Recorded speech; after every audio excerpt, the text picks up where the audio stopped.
Welcome back on this very cold Wednesday morning, 25 degrees. Things are going to warm up. Better get out and enjoy today. Full sunshine. We're going to see temperatures around 59 degrees today. Maybe we'll hit that 60 mark.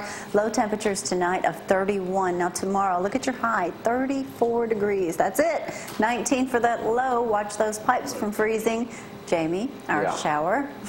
And the rest of the week not looking bad. Again. No rain to worry about until possibly Tuesday of next week. A little too soon to tell, but right now no rain until Looking at that for you, you're going to be a little bit nippy as we go to church on Sunday morning. 13 degrees. Better be bundled up. We're going to look like Eskimos up here. Hey, parking space. Started Dee Lauderdale up here this morning. Dee up every other Wednesday now instead of every week. Talk about Troy Black. Troy, I think he's going to do it. Corey, what's he known? He went to school with you. Yeah, he went to school with me. He made his fame as a barbecue cooker, and now he's figured out a way to, he's done cookbooks. He's coming into town Monday. I think he's doing the book signing at Max. That night, Tuesday night? Yeah, is it Monday night actually? Monday night from like 6 to 8 or something.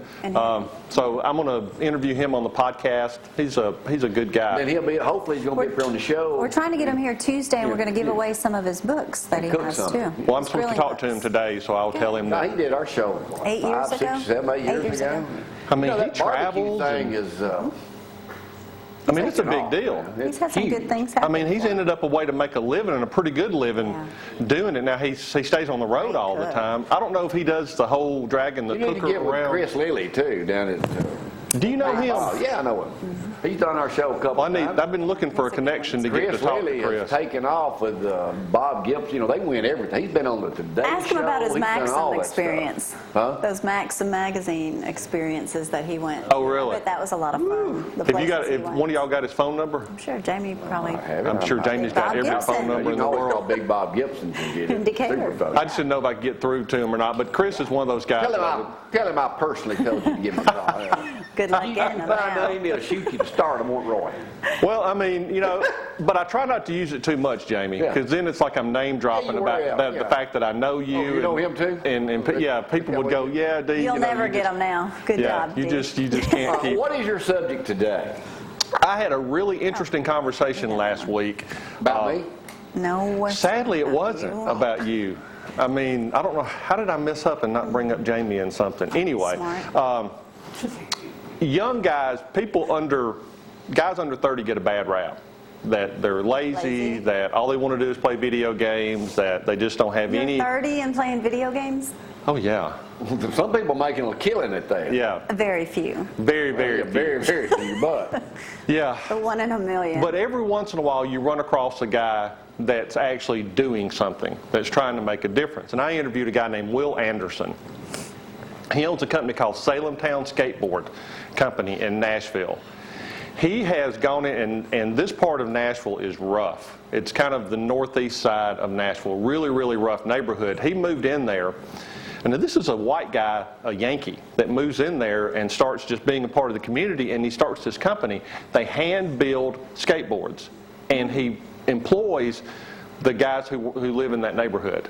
I saw. Where did I see that? Was that on? He was on CBS Sunday Morning. Okay, that's where I saw that. And they've done a couple of national stories about him.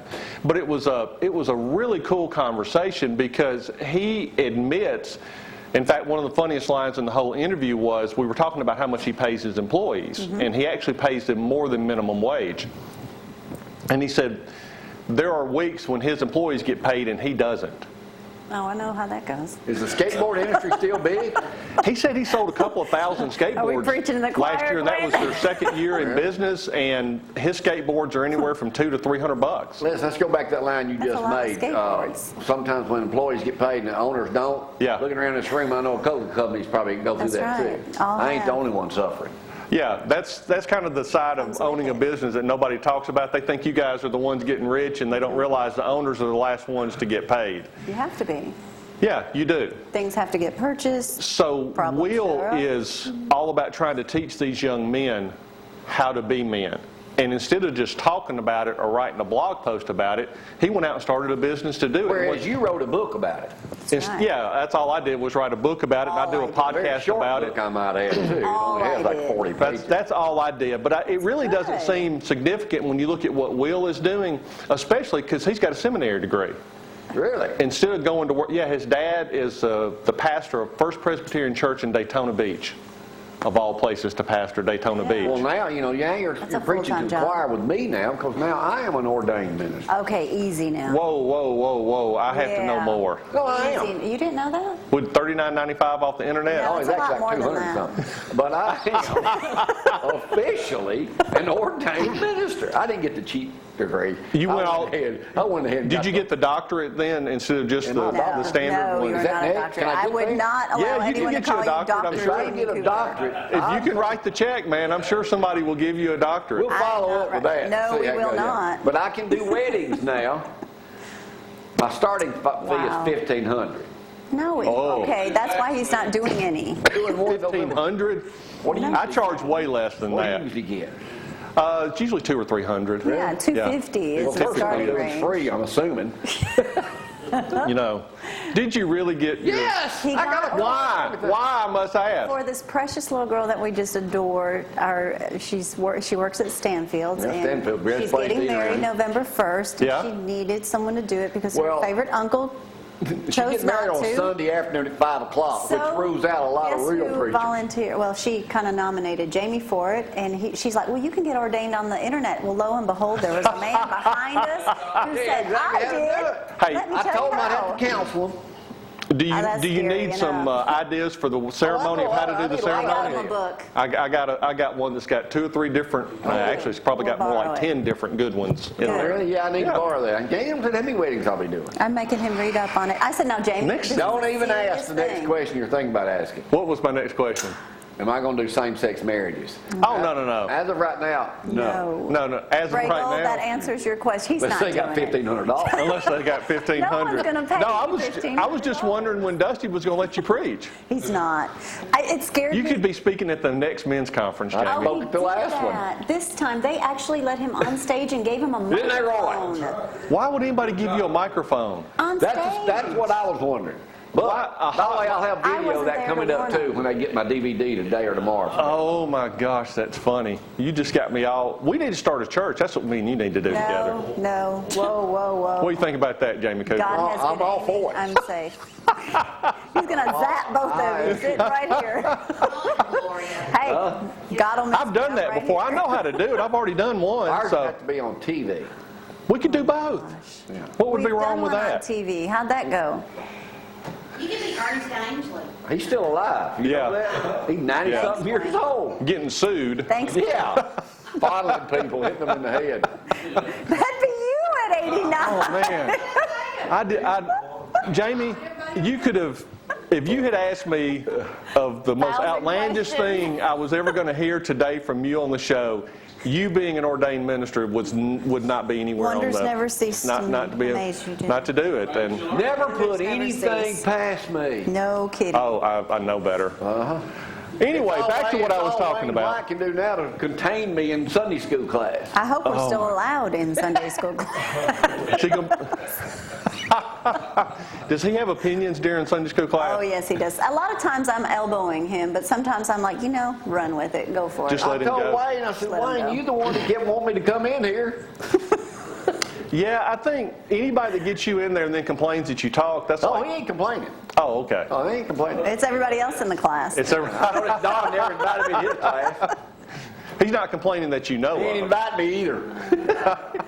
Oh, my goodness. All right, Wayne, go ahead. Well, I Oh didn't my mean to gosh, I got to get my train of thought back. That just got me. That was just- derailing. That was just, wow. Anyway, back to Will Anderson.